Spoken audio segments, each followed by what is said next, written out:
Welcome to the Stories from Africa podcast. This is Erika A. Style The Journey, episode 4. This podcast was recorded at Erika A. Style's residential garden. Keep listening. So where does the story go from here? Come back to Thailand, work some years in the fashion industry. So now you started working in the fashion industry. I started working in the fashion industry. I became in some of the pictures in the magazines in Asia. Wow. Yes, so I did that. And then eventually I had a job calling me in Hong Kong. I went to Hong Kong. I loved Hong Kong. Stayed there 2 months, came back to Thailand. So my agencies who are sending me now to different places. They will send me to Sri Lanka. They send me to Russia. So this is what they did. But then what happened is the big time in my life arrived. Because now let me tell you when things happen in your life. I remember this time when I was still starting out. The first time when I went to that show, I'm saying that I paid half of my salary. So with that, when I went to Bangkok, the first time I was very much discouraged with the Caucasian people. They said, "What are you doing here? This is a very strange place for a Black African woman to be." And I said, "I'm in the fashion." It's like, "Oh, it's not going to work for you. I don't think it's going to work for you here." It's like, and I was like, "Okay, fine." Then 2 years later, what happened to me? This is one of the best things that ever happened to me also in Thailand. I was invited to the fashion show of the Princess of Thailand. You said? Yes, I had a ticket, a ticket in my name, Erika Masibo. So I was invited to, she's a fashion designer. Oh, okay. Princess Sirivenavari. And this was my first royal invitation. And I reached, I was passing all these places. I was like, oh my God. It's like, Mom, I was thinking just to my mom, look how far I've come. Like, who am I? I'm like, this person just from Iceland. And I'm like, Jesus. And there are all these military people. I'm walking in a red carpet. I was sweating profusely. And in this space that you're in, even before the invite, are there other Black people, or rather that are in that fashion industry? I mean, before me, there were also other people in the modeling agencies. They were doing modeling, but to the extent to where I got, I mean, there are even Black models working for the Princess. But what I'm trying to say, they, as I say, they have classism, yeah. So even the designers I was working for, they're called HISO. So HISO means high society. What? So I was well known to work for the HISO. So even my invites to go to Prada, Chanel, all these invites when they're doing our stores, I was given the privilege to. Yes. But how did you end up working with the HISO? I mean, this thing is it's just like a community. You work for one, somebody recommends you to another. And then also if you go to one event, somebody will say, "Oh, I'll get you to the other event." I see. So, and then by the time all these luxury stores know you, I mean, I'm the only Black person walking in, you're already... You're unique. You're already unique. I mean, sometimes I remember I will walk into some of the exhibitions of an opening of luxury brands. I didn't have my ticket or not invited, but they will just they reckon me and they're like, "Oh, Kunerika, Swadika, come in." And Kunerika is like, "Yeah, madam," and I will just go in and get to know new people.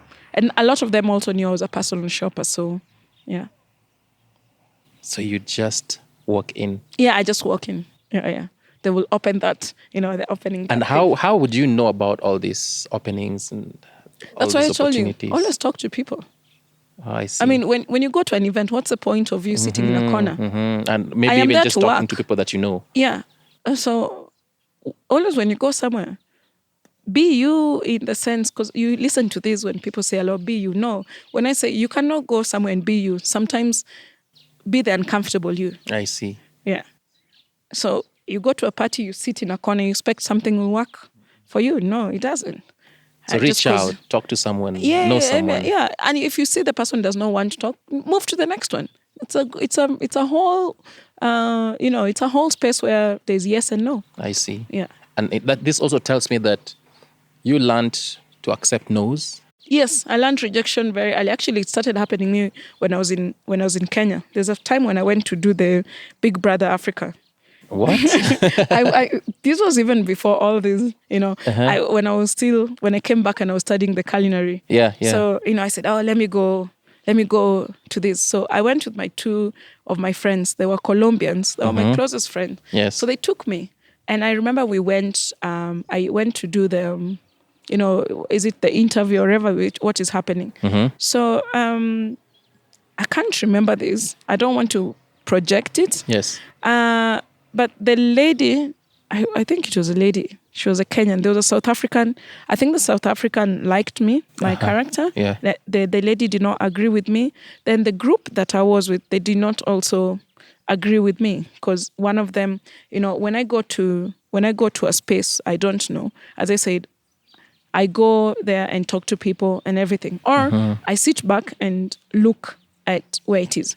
But for me at that time, when I'm going for Big Brother, I'm going there for competition. I'm not going there to make friends. Yeah. So the group in that team found that I was rude.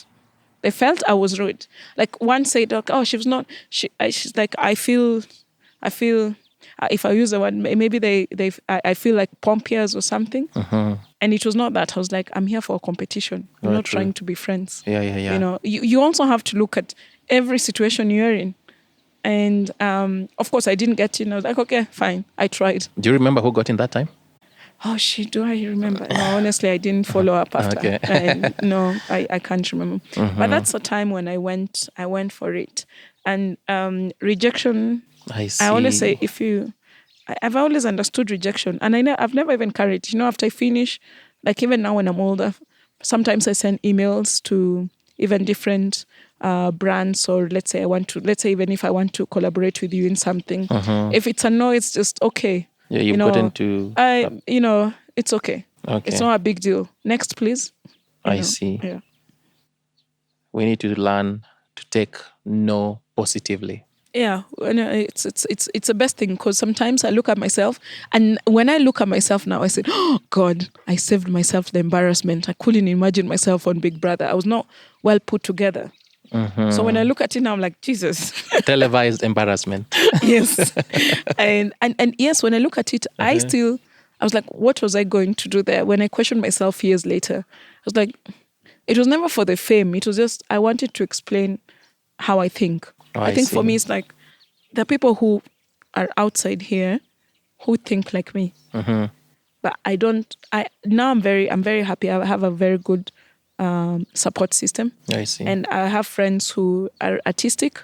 So I feel, yes, it's easier for them to understand. But sometimes also if I sit down with corporate people, I keep quiet, because we have very different ways of thinking. I see. I mean, they would always put like, oh, you're artistic. You I don't think you see things the way I see things. So already when you do that, it comes from a judgment view. Yeah. Not reminding us the artistic side is a gift. And this other side is what life is all about. I see. Yeah.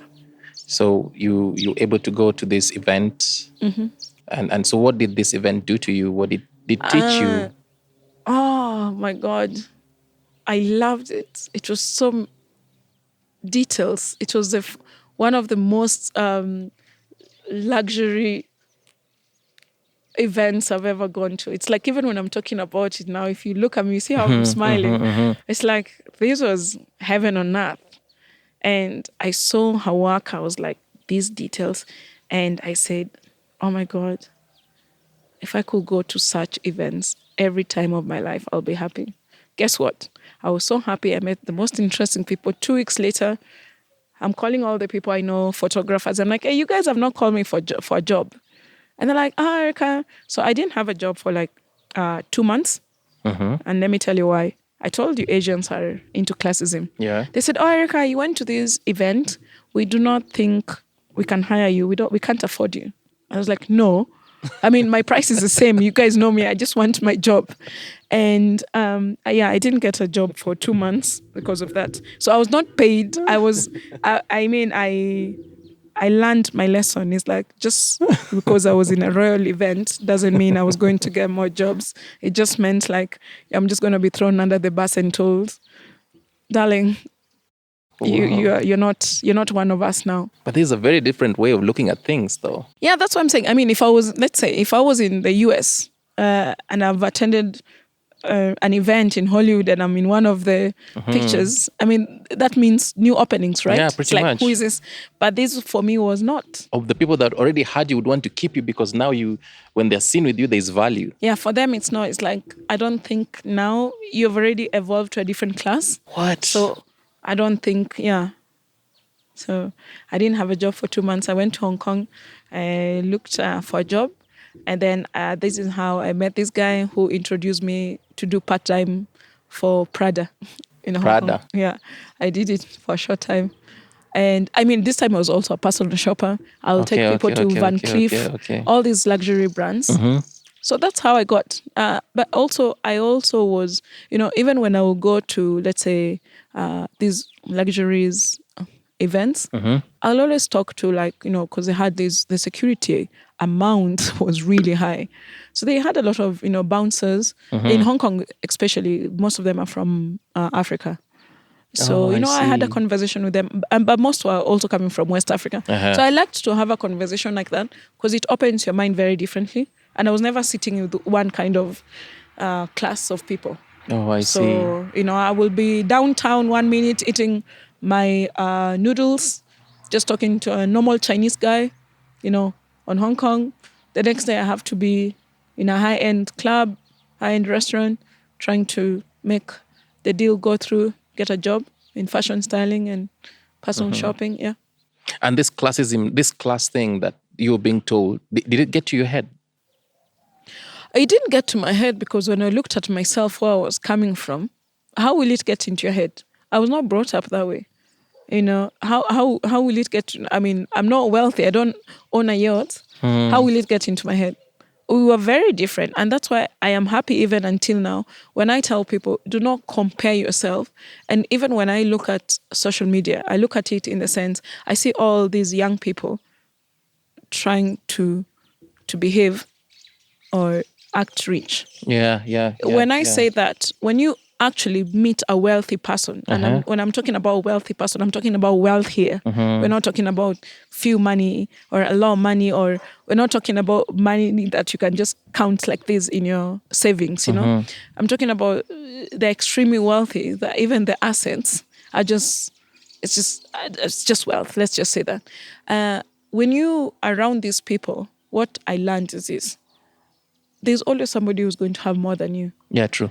And if you try to act you have it, they will laugh down at you.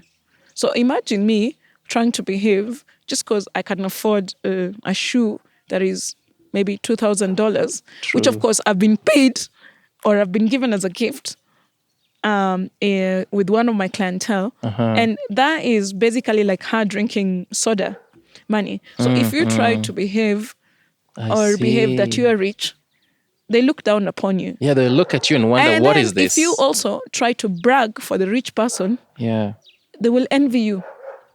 So where do you belong? Just You're an outcast either way. So that's what happened. Then I did in Hong Kong, did it for 3 months, and that's how I met the love of my life. And I moved back to Thailand, kept on working what I'm doing. And years later, 9 years after... No, you just want to brush through that. Yes, what is important there? You can't just brush through that. Like, maybe give us a bit of details. How did you meet? And what was the connection? Fashion? What was it's not connection? fashion. Oh my God, my partner is not in fashion at all. We are two different people, two different jobs. He's French. And what do I love more about him? Every day I sit down with him, I learn a lot. There's a connection of love. I talk to him more about spirituality. He talks to me about history, because I never knew history at the extent of how he knows history. And that's why even when we talk around, like, he will push me to, like, when I was creating the bags, when you go back, you want to know which year was this, which time was this, everything that inspires me. What is, so history is one of his things. We met when I was going to one of the places I enjoy going to. It's called Dragon Eye. So this is where even Victoria Beckham goes to when she's in Hong Kong. Yeah, okay. But he was going with his friends after work. I was just like, I'm gonna meet all my girlfriends, and this is how we met, and we set.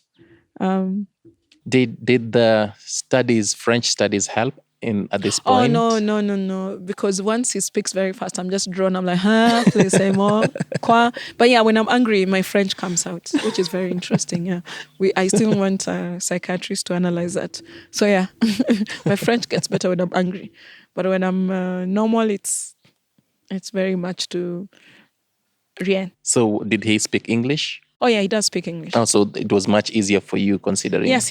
But you see, again, you had an advantage because you had. Yes, of course. I mean, the first time when you met, he had said something, and then I turned to him and I said, I understood that. Then it's like, so you speak French? Then I was like, I understand it. Let's say. And that's how we. So maybe you understand moi je he m'appelle? said something. No, he said something very naughty, and I told him I understood that. Oh my goodness. Yeah. Okay, let's fast forward through that. So what happens?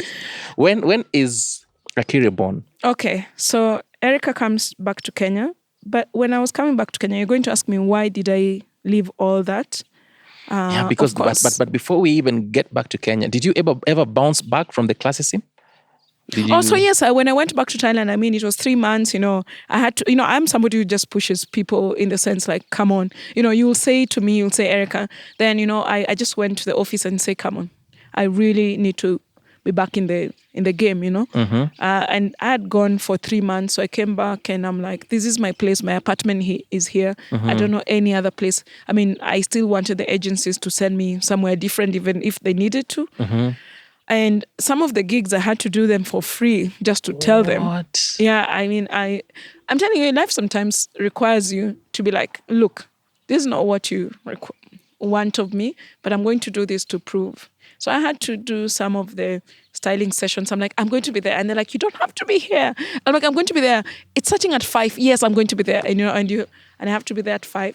Do the whole day, the gig for free. And I was that person who was like, you're gonna pay me my money. Like my quartz was good enough. You decided to be assertive.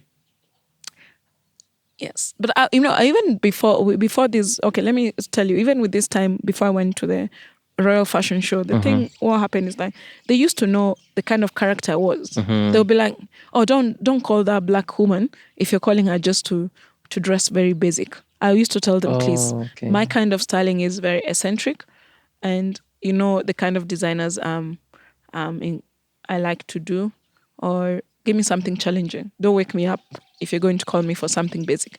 They knew me for that. So I was well known to be very eccentric and daring. Yeah. I see. And so would your clients appreciate what you're doing, or what sort of relationship did you have? Oh, they did. I mean, that's what I'm telling you. I was very lucky because some of them, I got to go to their fabulous homes. Some of them got to invite me to different, events like sailing. Some of them, Whoa. yeah, That's all this amazing. Some of them gave me presents of all the presents maybe they got from their friends, and they will not. Don't need. Yeah. So out of styling. Okay. Out of styling, yeah. Because this is where you get the character to know the woman. And sometimes, even as a stylist, you're getting intimate to the other woman. So this woman is probably married to a very rich person. And you are definitely not in the same class. Yes. But you'll get to share one or two things. And looking at it, it's because she's also looking at you like, wow, what is this other woman going to teach me? I mean, she's a Black African. She understands fashion and everything. I see. And you're relating because you're not under her wing full time. Yeah. She's just paying you for the services at that moment. But some also took it far. I mean, some I partied with them. Some are very so nice to me. You developed a bond of some sort. Yes, and that's what I try to do also with my brand as Erika A Style. Most of my clientele, I've created a bond with them. Not only that they know they can only come here to shop. Sometimes somebody wants just to talk, sometimes I've just had women who are like, yeah, let's talk about how this year has been tough over a glass of wine. This is the space I give them in the garden. Even if you don't need me to be there, I want the women to think like, where can I go? Because in Kenya, we're very limited. You have to go to a restaurant where the waiter is constantly going to be there. I want to cry with my friend. But you see, if I give them a space like that and you leave them with bottles of wine. And this is an amazing space. Thank you. Yeah. Okay. So that's also what I've tried to do in my space. It's not just a shopping space. It's just not. It's a journey. It's like I want somebody. I want to attract somebody who looks at me as an inspiration, or maybe she's 20 and say, one day when I afford that, I will buy it from Erika A style. One day when I afford that, because it's like me. I said, oh, one day I will afford to go to this store. But I want to be remembered like this is the first place I purchased something which is like when life ranked me and God or the universe gave me more blessings. I want to be the first person you think of. Like I want to dress and style nicely for the next phase of my life. That's what I want. I want the impression for women to be, or this is the impact I want for women to feel. Yeah. So talk to me about the birth of AKIRE. Also, the birth of AKIRE happened